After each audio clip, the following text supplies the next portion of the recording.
In today's video, we'll be creating a sophisticated app for swapping or renting property. To start, we'll create a new application titled Property Swap, as well as choosing a mobile theme and then clicking Create Application. Our first form will be titled Country, and in this form we'll add a text field titled Country, make it required, and then go to Views.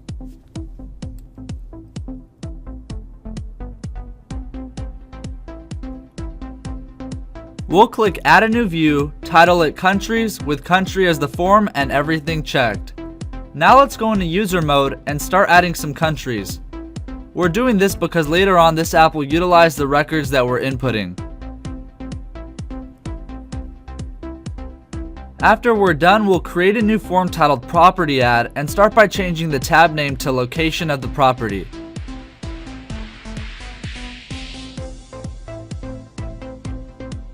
Next, we'll add a combo box titled Country, make it required, make country the field, search field, and number 1 in display order. We'll then add a text field titled State with the following visibility control. Below that, we'll add another text field, this one titled City. After, we'll add a memo field titled Location Description. Let's then add a number field titled Price for Renting, and then a record ID field titled Property ID.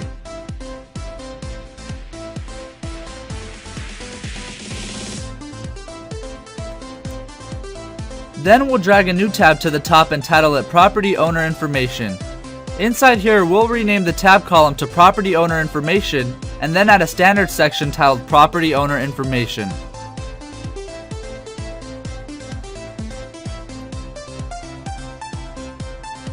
In this section, let's start by adding a text field titled Name with the following default value, followed by a text field titled Phone Number.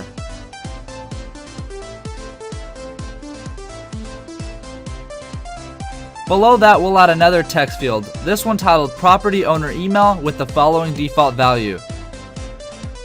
Let's then add a text field titled Property Address, followed by a new tab which we'll title Property Description.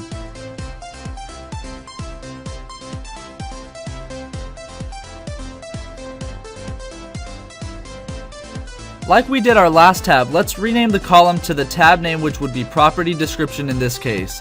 We'll then add a standard section titled Property Description, and then a list field titled Property Type with the following values.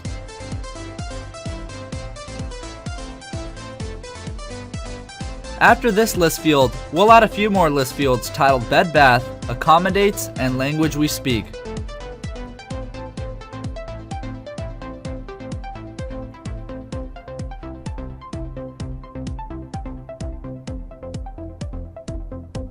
Next, let's add a text field titled Floor Area, and then the following yes/no fields.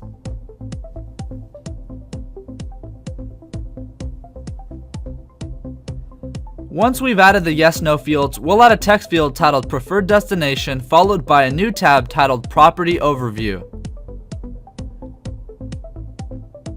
We'll then change the column width to 50%, and then add a standard section titled Property Overview.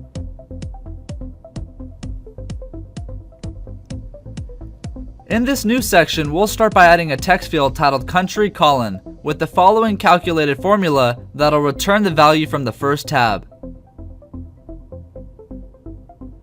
We'll add a few more text fields titled State, City, Location Description, Price for Renting, Property ID, all with the colon at the end and calculated formulas like we did our first text field. We'll then add a new standard section titled Property Owner Information: In this section, we'll add text fields titled Name, Property Owner Email, Phone Number, all with the colon at the end and a calculated formula that is equivalent to its name. On the phone number colon text field, we'll add the following visibility formula. Our next text field will be titled Property Address: with the following calculated and visibility formulas.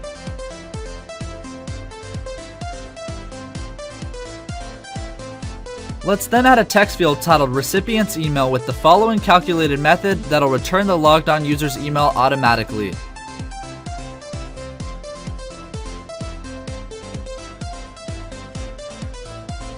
After, We'll drag a column in and title it More Info with the 50% column width. In this new column, let's start by adding a document management section titled Pictures of the Property with 100 by 100 as the image size for records and views. Below that, we'll add a standard section titled Property Description colon. In this section, let's add a text field titled Property Type colon with its equivalent name excluding the colon as the calculated formula. We'll do the same for bed, bath, accommodates, language we speak, and floor area. Next, let's add a text field titled Furnished, colon, with the following visibility formula, edit set to false, and the following calculated formula.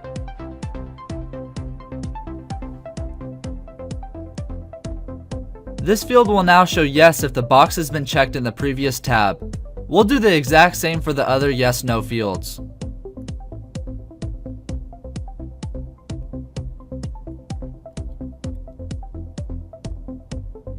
We'll then add a text field titled Preferred Destination colon with the following visibility and edit formulas.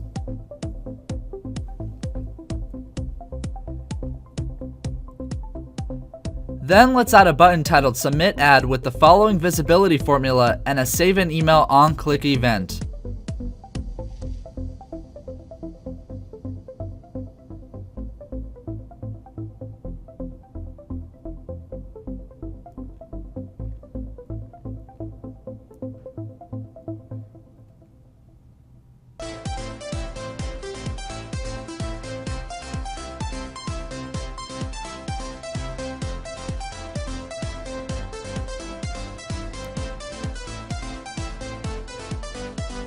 Next, let's add a tab titled Contact the Owner with the following visibility formula.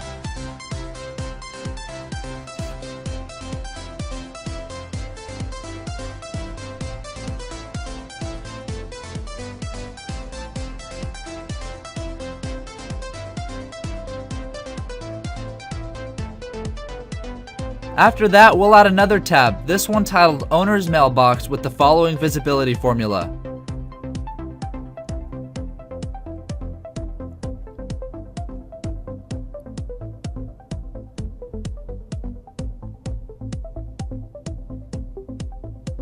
We'll then close out and add a new form titled Message.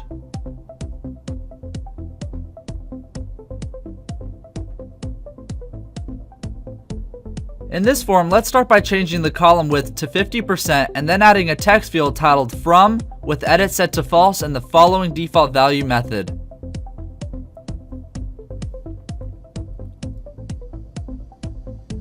Below that, we'll add a text field titled Message Time with the following calculated formula, and then a text field titled Sender's Email with edit set to false and the following default value.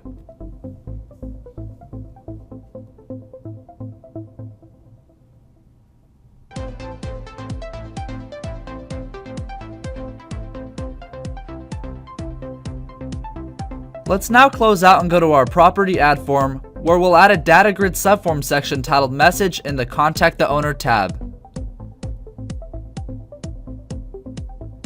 We'll use Message as the form, click From, and make it number 1 in the display order. After that, we'll go back to our message form and add a text field titled Reply to Property ID with the following default value and visibility set to false.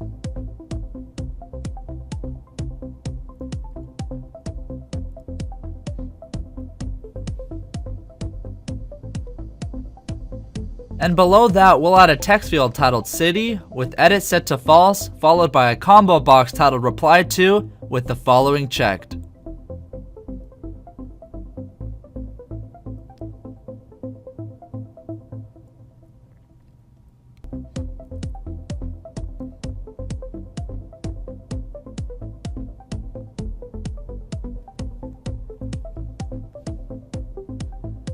Next, let's add a text field titled Property Owner Email, followed by a new column titled Message Thread with the 50% column width.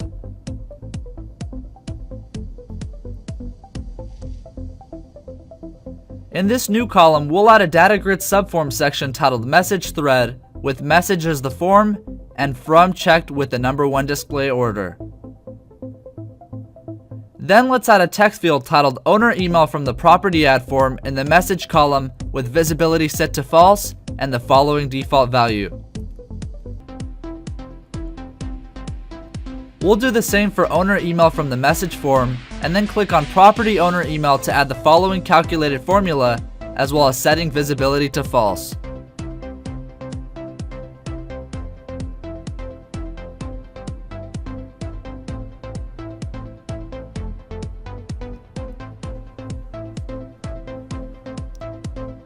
Next, let's add a memo field titled message, followed by a list field titled agreement type.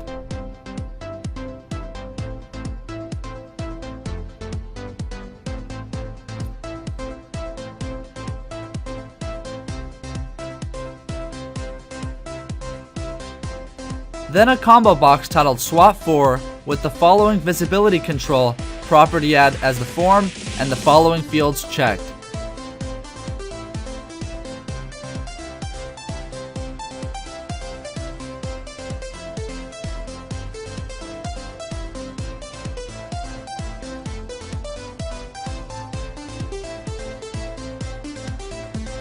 After, let's add a number field titled price for renting with the following visibility control.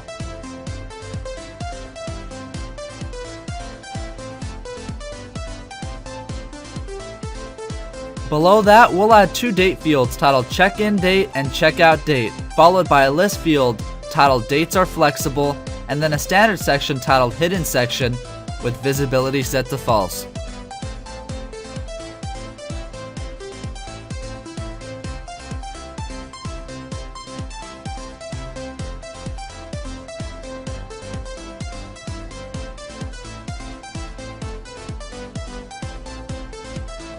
In the hidden section, we'll start by adding two text fields titled thread ID and user ID. Let's then add a text field titled owner replies to with edit set to false and the following default value, followed by a text field titled property ID from the property ad form and the following default value.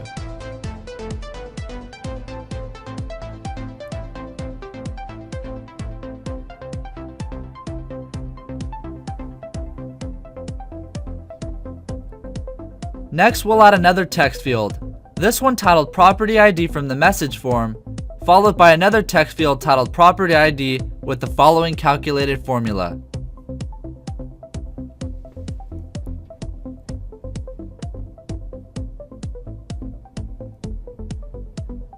Now let's click on the property ID from the message form text field and add the following calculated formula.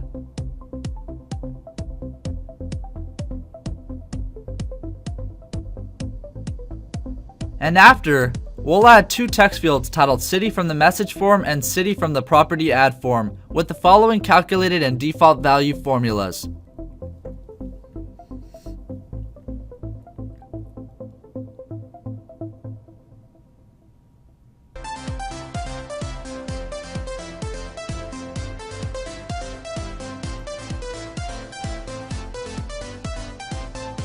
We'll now click on the city text field and add the following calculated formula, followed by clicking on the reply to combo box and adding a visibility formula.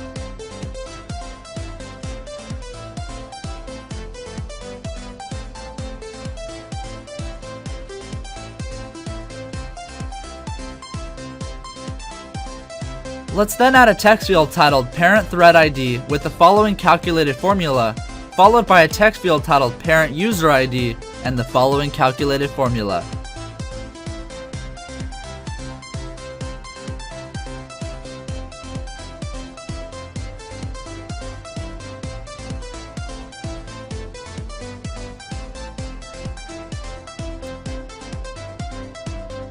We'll then click on the thread ID and user ID fields to add the following default values.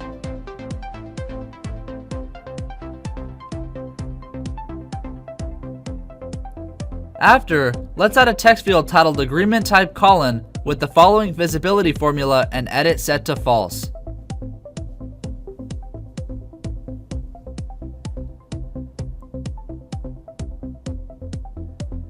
Next, we'll click on the price for renting number field and add the following edit and default value formulas.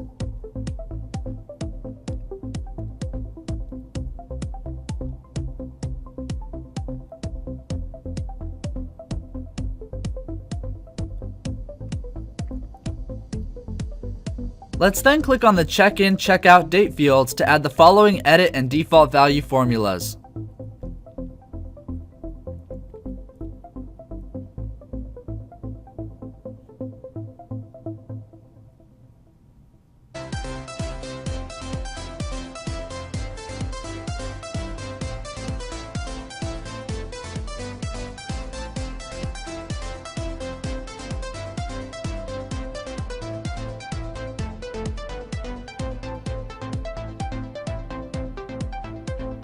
We'll then add a text field titled Dates are flexible, with the following visibility formula and edit set to false.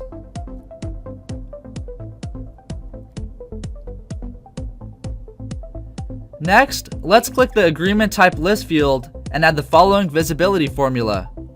We'll do the same for dates are flexible list field.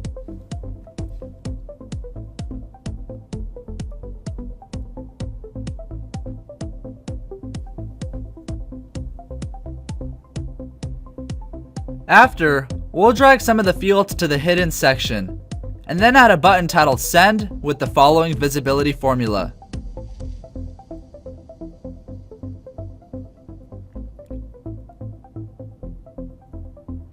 After saving, we'll add the following on-click event.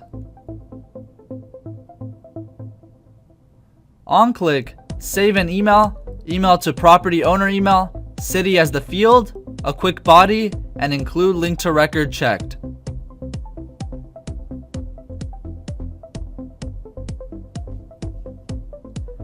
We'll then add another button, this one titled Reply with Edit, Read, View Mode checked, and the following visibility formula.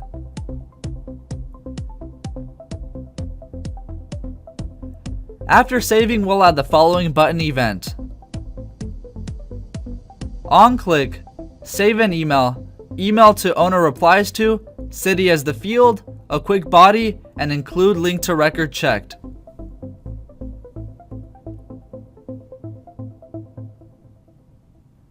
Let's now click on our message threads section, check criteria based and the fields shown, as well as adding equals thread ID filter to the thread ID field.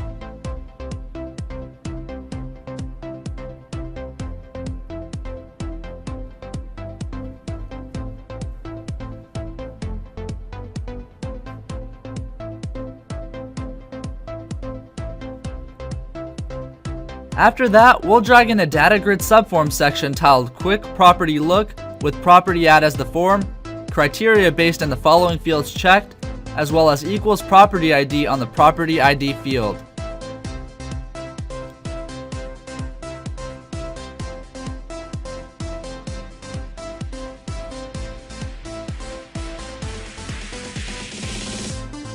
Then we'll click Show Advanced Options at the top and add the following visibility formula to the Edit and Delete buttons.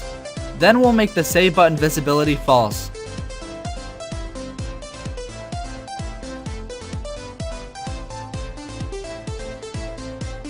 We'll then close out and go to the Property Add form, click on the Contact the Owner tab, and then the Message section. In this section, let's check criteria based in the following fields, as well as adding equals property ID filter to the property ID field.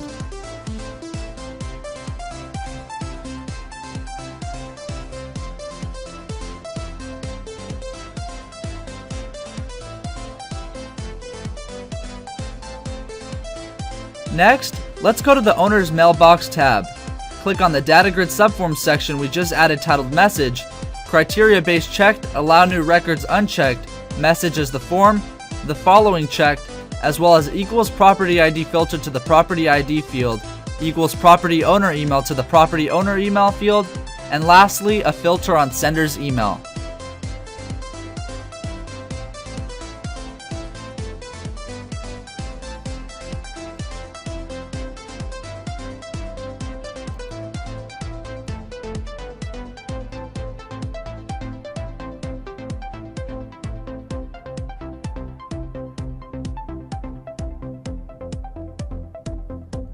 After, we'll click Show Advanced Options at the top and add the following visibility formula to the Edit, Delete, and Save buttons.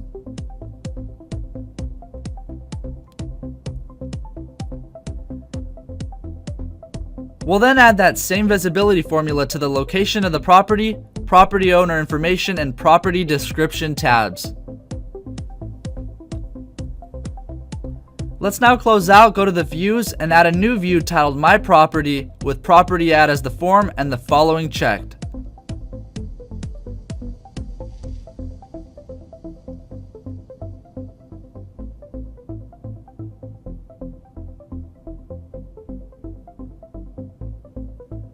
We'll save and drag pictures of the property to the top of the field list. We'll save that as well, click back, predefine filters, and add the following filter.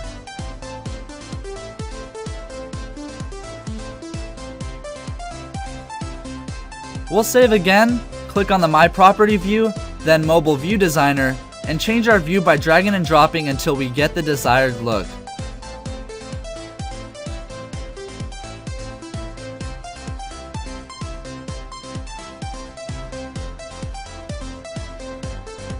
Our next view will be titled Properties, with property add as the form, default view checked, and the following fields checked.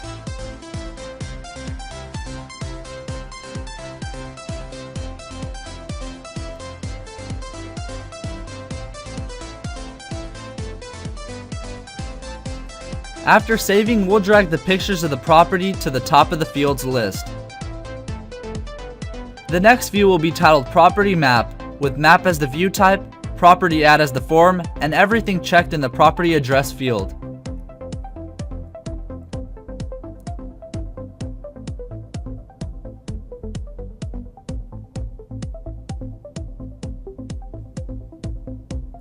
After, we'll add another view, this one titled My Inbox, with message as the form and the following fields checked.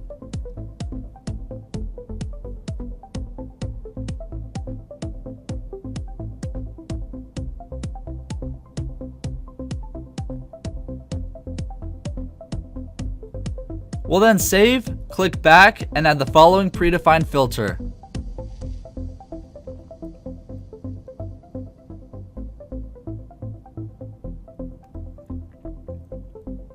Finally, we'll go back to our property add form, then property overview tab, click on the submit ad button, and add an on-click go to view My Property button event. We've just created a sophisticated property swap app by simply dragging and dropping. And this is just one example of how powerful Web App Generator is for creating apps. Be sure to watch the user mode video of this app to see it in action, and visit WebAppGenerator.com today to start creating your apps.